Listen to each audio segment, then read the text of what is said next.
Manuele also, to make a noun phrase negative, the most common thing to do is attach a verb phrase, ele, before what you're trying to negate.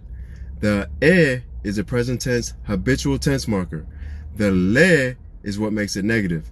The ele together is the verb phrase that says that the noun phrase coming after it is not whatever it's supposed to be. Ole fale. Ele o se fale. Ole fayaonga. Ele o se fayaonga. But there's also different forms of le.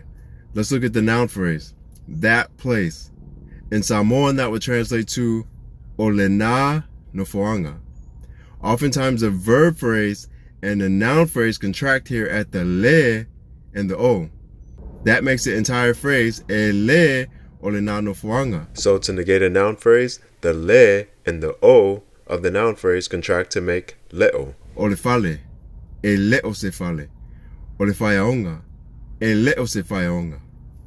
Go to the Mako app or in the course to get some practice. Today's lesson was brought to us by Pacifica Whanau, Pavkakere Lava Mole Avanua, Mako.